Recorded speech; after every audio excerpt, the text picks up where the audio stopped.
Welcome to CBC Teens Podcast. My name is Brother with Sam. I hope you're having a wonderful time there at your houses and you are enjoying and you are staying warm tonight. There's a little bit of snow outside, and wanted to tell you about tonight's podcast. It is another edition of our Good Conversation interview, and we're going to be interviewing 5 current seniors from the class of 2020. And so obviously most people have been talking about seniors in high school and seniors in college and what that means for the remainder of the year. But I wanted to get a perspective on what their thoughts are on everything, on what's been happening with them. Maybe that'll help you pray for them as you are at home. So enjoy the podcast. We have 5 seniors this year with Patrick Yeager, Calvin Goodman, Jason Duarte, Luke Mack, and Rusty Gibson. Enjoy the podcast. I have some of our finest seniors here in Cleveland, Ohio. They all attend Heritage Christian School, a ministry of the Cleveland Baptist Church here in Brooklyn, Ohio, and a suburb of Cleveland. And so I have Calvin Goodman, I have Jason Duarte, Luke Mack, that's top left to top right. On the bottom, I have Patrick Yeager, and then Rusty Gibson. Calvin, why don't you tell us something about yourself? Well, I'm a senior, as most of you probably know, and I like playing the piano and basketball. Well, Jason, why don't you tell us something about yourself? I am also a senior at Heritage Christian School, like you said, and to pass the time, I like playing the guitar and also playing soccer. That's true. I think we're going to be using your special this Sunday, so that'll be very cool. Awesome. All right, Luke Mack, who just gave us our devotion this last week. Well, as the others have said, I'm a senior at Heritage Christian School, and I love playing sports and I love singing. All right, PY. Hi, I'm Patrick Yeager. I'm a senior also at Heritage Christian School, and I've been attending Heritage Christian School since kindergarten. All right, Rusty Gibson. My name is Rusty. I like playing piano, and I enjoy soccer, although I am trash at it, but I really enjoy playing it. That's basically me. That's a pretty intense word to describe an ability that you have. I'm sure you're not that bad. Criticism. Well, I'm sure you're not that bad. Well, guys, obviously it's been about a month, a little over a month, I think now. And it's been, life is certainly different. And I think when you start to think about it, it's going to be pretty different, maybe even when you come back, as far as when the world reopens and even our ministry reopens and things like that. And granted, each state is going to be different because they're going about it about the same, but slightly differently. But what were your initial thoughts on the stay-at-home order that you got? This is while you were in school and receiving some of this information. I'll start it off. Okay. When it first happened, it was kind of like a shock. Like, I remember Luke came up to Calvin and I, we were at BCSO during our fine arts competitions, and he was like, hey guys, we're out of school for 3 weeks. And we literally started like jumping around, like, we were so excited that we were going to have 3 weeks off. But I don't think we really knew what we were getting into, in a sense, like what was going to happen next. Mm. And literally after the first day for myself, I was super bored. I had nothing to do. I wasn't prepared to be out of school yet, so that's how it went for me. The same thing happened. We were like, it was the 4 of us. He's like, yeah, we're out of school. I'm like, yeah. And then first week goes by. I'm like, oh, this stinks. No way. And then everything started getting canceled. I'm like, there goes our year, right? So that's basically how it went for me. My parents told me out of nowhere, and I knew that things were starting to get closed down, but they just randomly told me, hey, apparently you're going to be out of school for 3 weeks. And I'd say honestly, first I was like, yes, let's go, 3 weeks spring break. But after the first week, time was just going by so slowly, and you just started to realize how you took for granted the little things that you had at school, just like seeing friends and just, seeing people regularly and the different activities that we had as seniors. So I'd say I started off really excited, but getting more towards present times, I was really kind of sad about it. I think most kids, when they hear that they're about to have time off, if you're a student and actively working, it normally is cool. Normally it's a great thing. So I can understand you guys being excited, and then all of a sudden it feels different than just a snow day. So for me, because BCSO was really crazy, stressful. So as soon as I heard we're gonna get the 3 weeks, I was stoked. It was gonna be really fun. And I know all you guys said after the first week you were bored. I loved the 3 weeks. That was great. And I still got to talk to you guys and stuff like that. So it wasn't like I was bored or lonely or anything. But then when we got the boxes for school, it was oh no, now we gotta do school at home. For those of you listening in and you don't know what BCSO is, it's the Buckeye Christian Schools of Ohio competition. It's a fine arts competition, and there's a few different competitions you can partake in if you have some gifts that you'd like to compete in. That's basically, if you've heard that before, that's what that means. Patrick, do you have any thoughts on that? Yeah, for me, we found out like right when BCSO was happening, or like a little bit before. So I was like, okay, I mean, it's gonna be fun. I mean, we're obviously gonna find something to do during the 3 weeks, but I was more worried about the BCSO because for seniors, you guys know, like BCSO is like the thing you look forward to during the year. Like you get to see friends that you don't get to see often, and you just get to catch up with them and hang out. But because of the coronavirus or COVID-19, whatever you want to call it, not many of them showed up because on a Friday, it was just like a ghost. It was just like a ghost town of like just projects. Like some people left their projects behind and stuff. But I mean, it really got me by surprise. Yeah, I completely forgot about that.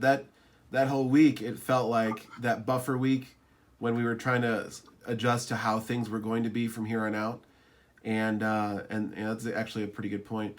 Now, for the top three gentlemen, that same week, we also canceled our missions trip to Mexico. What do you guys think about that? So I was super excited for it. I've been looking forward to this ever since I signed up for it. Yeah. Would have been the first time I would have been out of the U.S., so I was excited for that. I was excited to be able to go with fellow seniors out there. People had already gone because I know Cal had already been there, and Luke, he's been out of like town a lot of times out of the U.S., so I was excited to go with them. So when I found out it was canceled, like it was kind of like a big bummer, you know, working it up for so long just to know that like last minute it was going to get canceled. And we knew it was coming, but the fact it still hurt it. So Yeah. that's how I felt. Yeah, so like I know we had a couple meetings, like I don't know, maybe it was a month or so, or maybe 2 months before the trip, and you had talked about like what would happen if we did have to cancel. And like I know all of us guys were sitting over in like the side of the room, and we were just kind of like joking around, and like we didn't really think it was that serious. But then and really like I didn't really think it'd be canceled because I just thought people were hyping it up more than it actually was. I was kind of not sure what we were gonna do, and then finally when we did end up coming to find out you canceled it before. I don't know when you canceled. I forget the specific date. But then come to find out the government actually closed the border. So it's like we would have really had no chance to do it anyways. And so I guess God just kind of, I don't know, I guess he just worked that out for whatever he wanted to do. Yeah, it was really weird. That Friday, before everything started to unravel, I don't know, I just had the most uncomfortable feeling. And it was like I felt like the Lord was telling me this thing's probably not going to happen. So that was before the meeting that we did. And I remember being so heartbroken that night. I was like, oh, like all that fundraising that you guys did and some of the parents did and really put their heart into it. And but yeah, I mean, there will be other opportunities down the road, but certainly was a bummer. Honestly, when it first came out that that we're taking a mission trip to Juarez, Mexico, I honestly wasn't that interested at all. I was like, Mexico, like, come on. But, I talked to my dad about it, and he was just talking about, the amazing opportunity it was just to see what it was like down there. And I just thought it'd be so cool to go with, fellow seniors and, best friends and just spend some time down there and just serve the Lord because, after we go to college and we go to our, our different ministries that we'll be involved in, we may not get that same opportunity. So I was looking forward to that, but, realized that God still has a plan for everything. There will be more opportunities in the future. It was a blast when I went, and I was hyping up everybody, like, go, go, go. And then when I found out it was canceled, my heart was just, like, broken for all you guys. The first time that we went, I mean, you guys remember, it must have been that we only did 30 minutes of door knocking. I mean, I'm pretty sure it was just 30 minutes. And within 30 minutes, it must have been 250 to 300 people just showed up to this thing in the park. It was unbelievable. I mean, I just had never experienced anything like that. So that was definitely something I thought would be a plus, going into your freshman year of college and things like that. But who knows? Maybe down the road, you never know how the Lord can work some things out and different things can take place like that. But how do you feel about not going back to school at this point? I'm not saying the rest of the year is done. We don't know what happens ultimately, May 1st. But how do you feel about not going back to school at this current state in your life? Well, for me, that'd just be really tough because, as seniors, you always look forward to the wilds. That's what everyone talks about. Yeah. Going to the wilds trip. And, I've been in Ivory Coast for most of high school, and it was a great privilege that my parents let me come here for my senior year. And honestly, it would just be really tough if they canceled the rest of the school year, because that's what everyone looks forward to all throughout high school, is going to the wilds and hearing the preaching there and just spending time together as a class. Senior year, to me, it's kind of like a race. Right off the beginning, you shoot off, you're going as, you're giving a good pace for yourself. And then you see the end, which is for us is the fourth quarter. For the first 3 quarters, we're working really hard, keep our grades up, make sure we're doing what's right. And then fourth quarters, you kind of get to relax. It's when you get your trips, it's when you get all the stuff that comes along. And so we're right now at that part, we were at that part where we're seeing the finish line.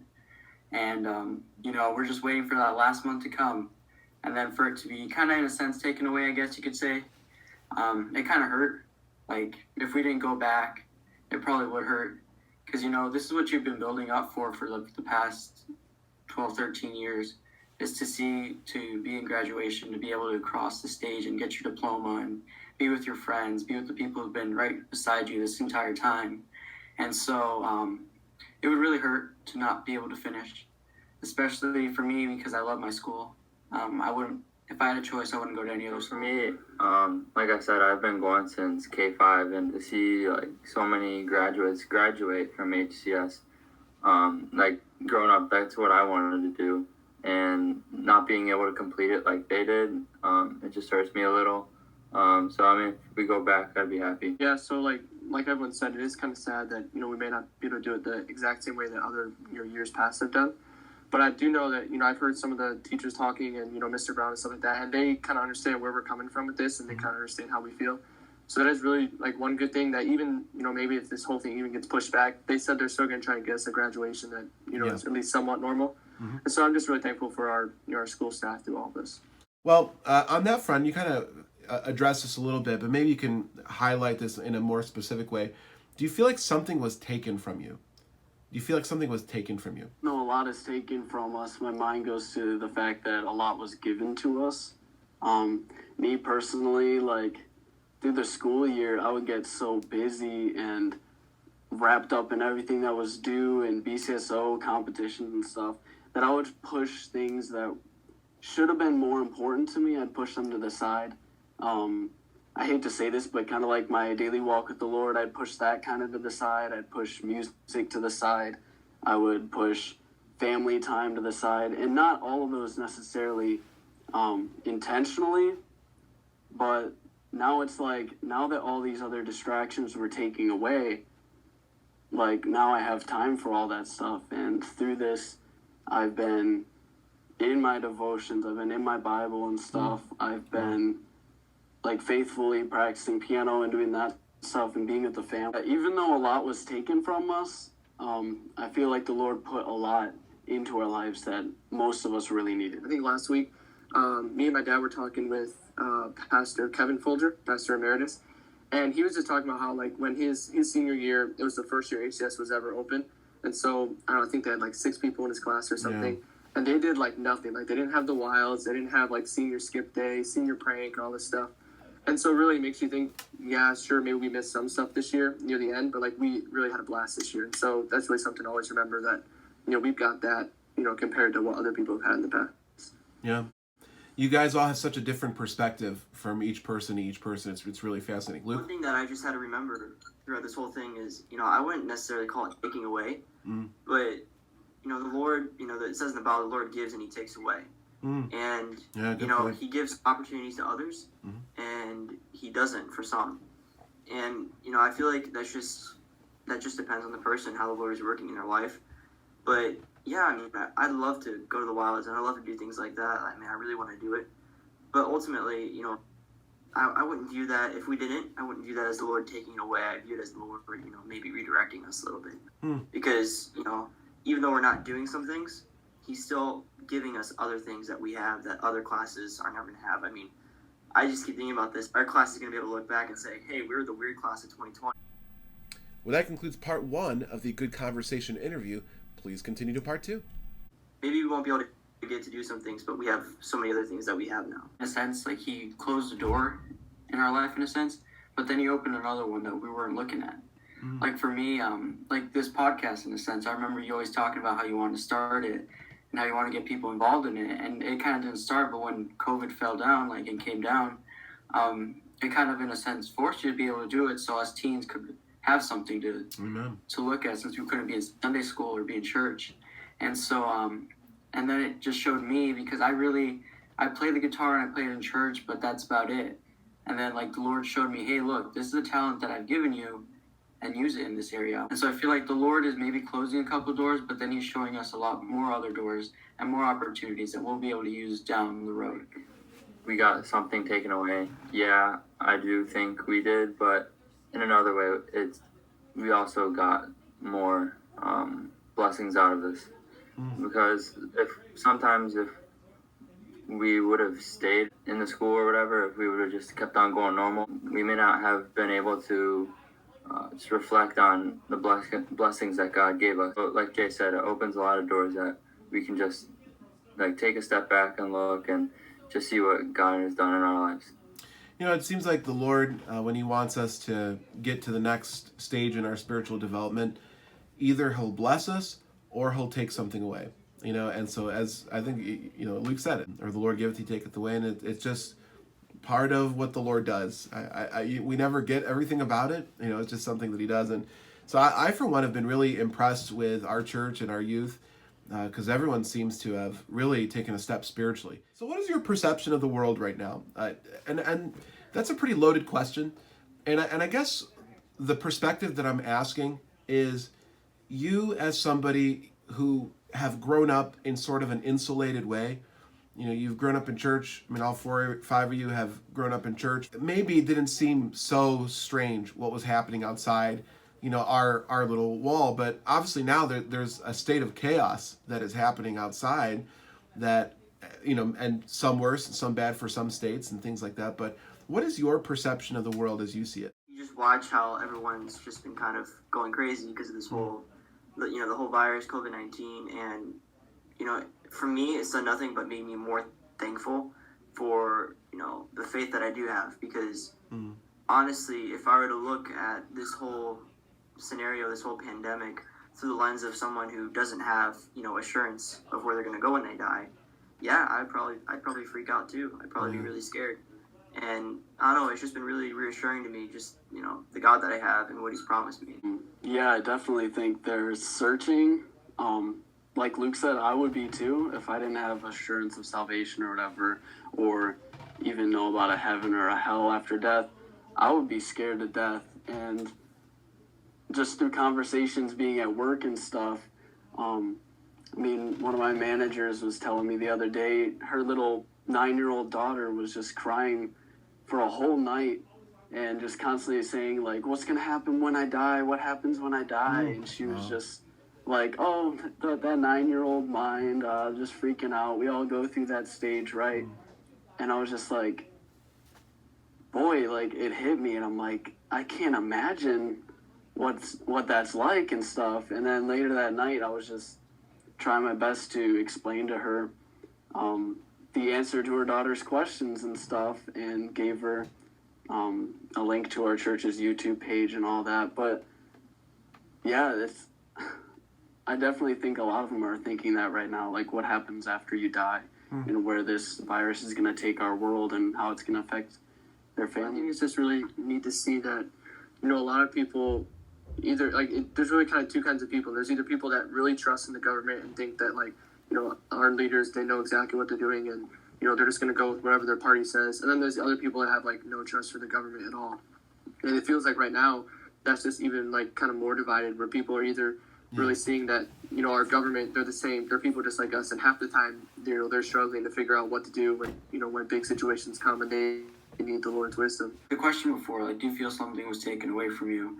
I feel like the world, in a sense, wants us, especially like as seniors and people like college seniors and graduates, to think that maybe something was taken away from us. But in a sense, nothing was really due to us. You know, salvation was never, we were never good enough to receive it. And so in a sense, I feel like the devil's also trying to use this whole pandemic in his favor also. Because like Rusty said, and with his coworker, and how he's just planting fear in people's heart. And so, and yeah, I know it's hard for us to be able to outreach to other people, considering the fact that a lot of people might turn us down because they don't want to talk to us or something like that, because they're afraid that they might get it because we're like near each other and stuff like that. But I feel like even as Christians, it's our duty to try to reach out to them in any way we can, to be able to share with them the hope that we have, like Luke said. And like Rusty, can you imagine not having that hope? You'd probably be stuck in a box the rest of your life at this point. But as Christians, we know that Christ can take this away. And so, it's just trusting in him. And I feel like the world and the devil just wants us to make us feel like something was taken and some people owe us something and be mad at someone that we don't even know who to be mad at. Just a world that's fearful, and they're all searching for answers. And we all know there's only one answer, and that's Jesus and his salvation. They're looking for a worldly answer when they need a spiritual answer. And many times they don't want to hear the spiritual answer because they don't want to have that sense of conviction. Interview. Well, that concludes part 2 of the Good Conversation interview. Please continue to part 3. I'm just kind of curious, like from a teen's standpoint, what are your thoughts on on the virus itself? Honestly, I have to say that when I first heard about it and its symptoms and what it does, I wasn't very scared at all, because we have a very high chance of being asymptomatic, first of all, and we have a less than 1% chance of dying from it. And so for me, I was honestly being kind of selfish about it. I was like, man, what's the big deal? I'm not affected by this really. But then I started thinking about my sister Morgan, and she has health problems, pre-existing health conditions. And I was just thinking about that, and then my grandparents and all the older people in the church, and I kind of felt ashamed, but after a while I just realized it may not be that significant, affecting me, but it really is truly significant in affecting older people that we truly love. Like Luke said, when I first found out, I'm like, guys, it's like a fever, it's flu symptoms, whatever, it's not a big deal, I probably already had it or whatever. But then I started thinking about different family members and stuff, and including my grandparents and other people, and I started seeing my uncle and my dad taking different precautions, grandma and grandpa to stay home and stuff like this. And then I was just like, man, maybe it could be a little more serious. And definitely my heart went out to all those in leadership. I started taking it a little bit more serious, especially for those who are more vulnerable to the illness itself. As teens, like Luke and Rusty said, it's easy to kind of make fun of it, make some jokes around it. You hear someone cough, you hear someone sneeze, you're like, oh, COVID, you got it. Right off the bat, it's a joke. But then you do see the seriousness of it.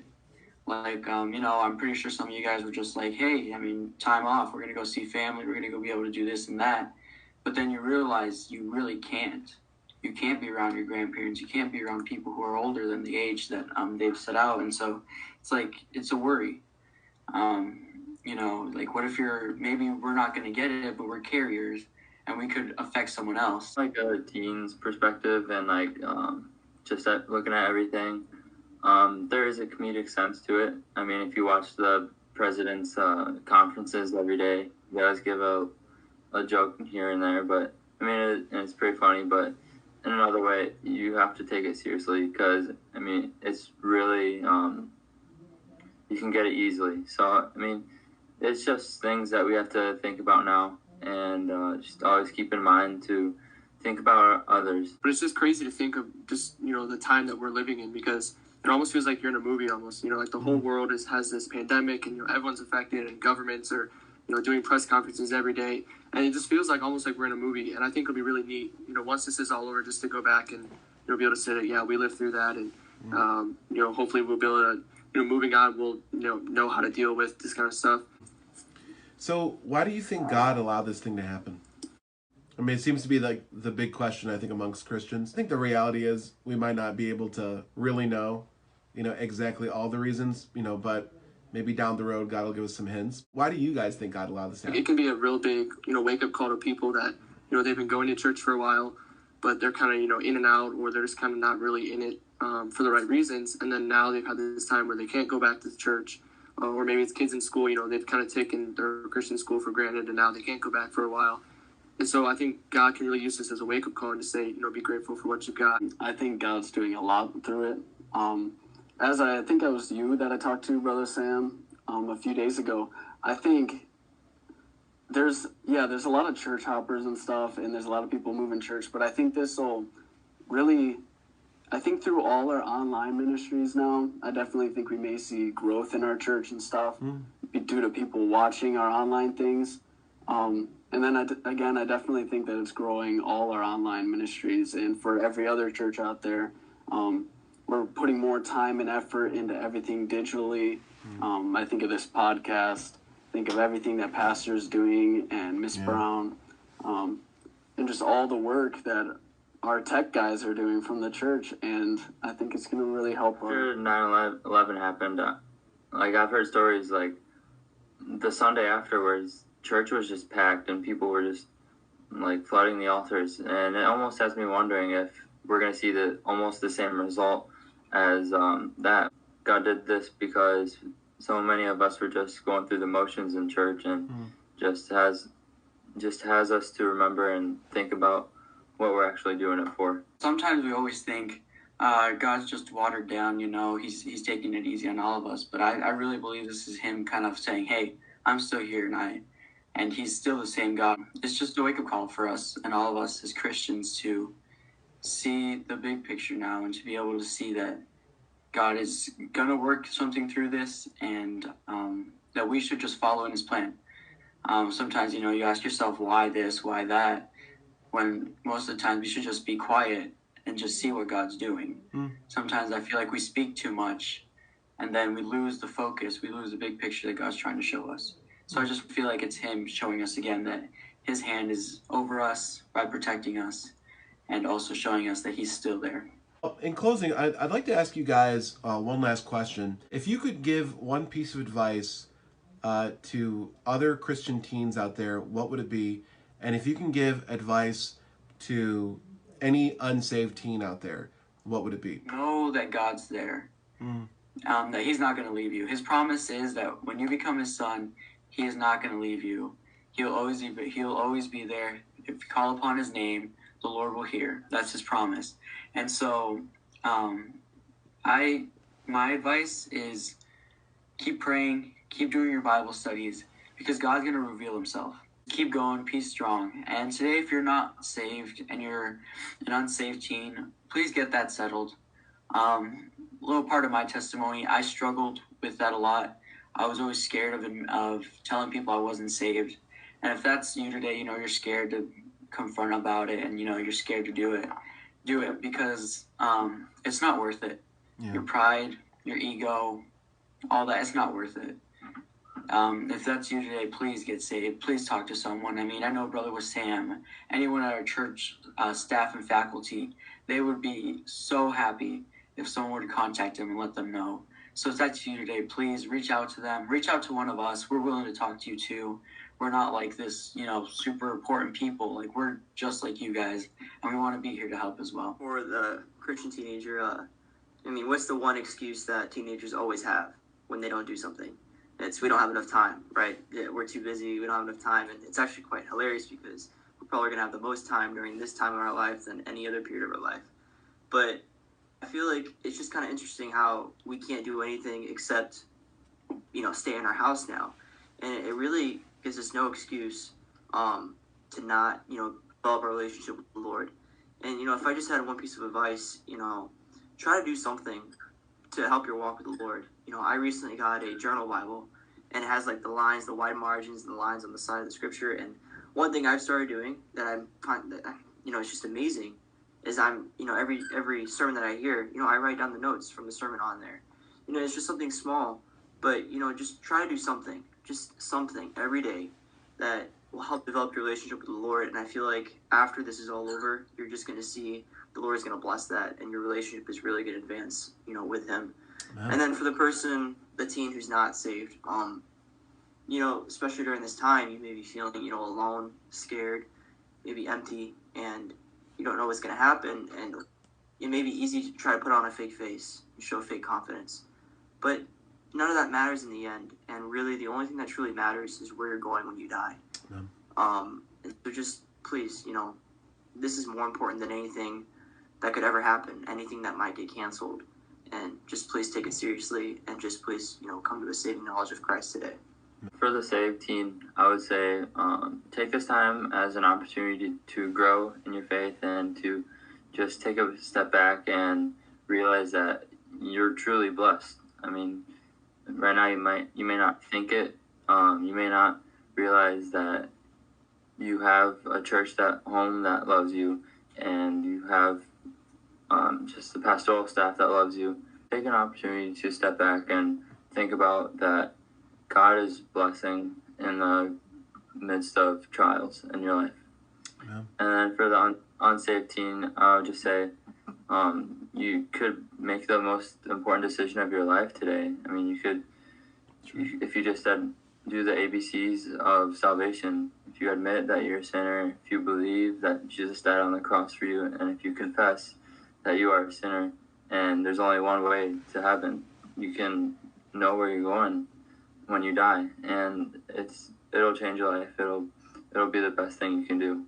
For the Christian teen out there, I definitely think you guys, if you're anything like me, you know what is right. You've grown up in church, you know how to handle depression, anger, all this stuff. You know it. It's basically built inside of you.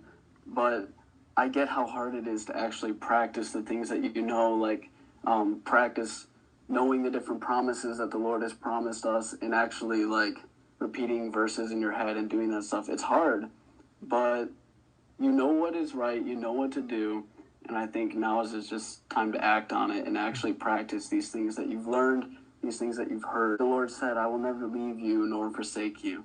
And I think during this time, it is great for all of us as Christians to know that the Lord really won't leave us and He really won't forsake us. Also, another verse comes to mind, Psalm 94:19, and it says, in the multitude of my thoughts within me, thy comforts delight my soul. And I think during this time, we all have a bunch of thoughts swirling around in our mind just at 1,000,000 miles an hour. And I think in the multitude of all of our thoughts, all of our worries, all of our anxieties that we may have, just know that the Lord's comforts will delight our soul if we just look to Him.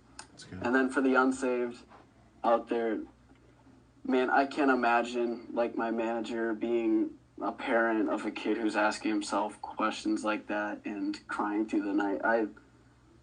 That would be terrible. And for me not to know the answer, I would hate that so much. And through this podcast, if you're here watching this or that you've checked out our church's online things, you've heard the plan of salvation. And I think definitely through this podcast it was presented, and I think it was presented pretty clearly.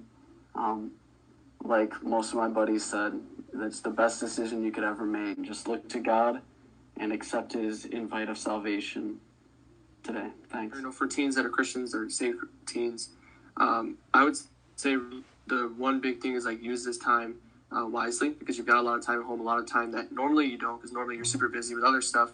And so my dad really challenged me and my brother just to use this time, either if it's something spiritual, like, memorizing scripture, or, reading more scripture, or even something physical, like jogging, or just, doing push-ups, anything. Just set a task, set a goal that you can try and meet. That way that way your time isn't just wasted. Because I know, personal experience, I wasted, it's pretty easy right now. You can just get on your phone, play games, whatever. And it's pretty easy to waste that time. Well, that could be one reason God's really given us this, is that we can, really grow in either if it's our spiritual walk or our, physical walk, whatever. And then to teens that are unsaved, if you're, watching this podcast, I would say that right now in the world, you're not really going to find a whole lot of peace or a whole lot of really joy or really hope or anything like that. Right now, it's all just pretty scary for them. And so I'd say if you are looking for that kind of stuff, that's really only found through Jesus Christ. And so I would say, like the rest of the guys out here said, just accept Christ today. And, really it'll, especially to this time, but then in the times after this, when everything's fine again, God will still be there for you, and He's just a really good help and good friend. That's really good. That is really good stuff. I really appreciate your perspective, and I think you guys are fine young men, and the Lord's got His hand on you guys, and so it's pretty neat to see what He's doing in your lives, and I pray that this is a help. Hey, if you're out there and you're listening in to some of these guys are your age, they've walked in your shoes, they know what it's like. And so if there's anything that you need, please write in. You can direct message us, call, text, email, and boy, would love to be a help to you in some way. So really appreciate that. Rusty, you never brought your guest on. I thought you were going to bring a guest a moment ago. Oh, I think you're muted. Yeah, I think you were right. I think I was muted. Anyways, I think he's somewhere upstairs and laid his baby down to nap, but I'm not sure. Got it. Yep. The house is pretty quiet. The Brady's say hi. Oh, Brady, say hi. Hello, Brady's. Great to catch up. Great to catch up. This is the CBC Teens Podcast, and let us know if there's any other interviews that you'd like. Comment, like, subscribe. Maybe put some recommendations of interviews here for the Good Conversation interview. Thank you, and goodbye. Well, unfortunately, that's all the time that we have for today. I hope you enjoyed this edition of the Good Conversation interview. I hope you have a wonderful evening, wonderful day, or whenever you actually got this podcast. God bless you, my friend, and stay in the Word.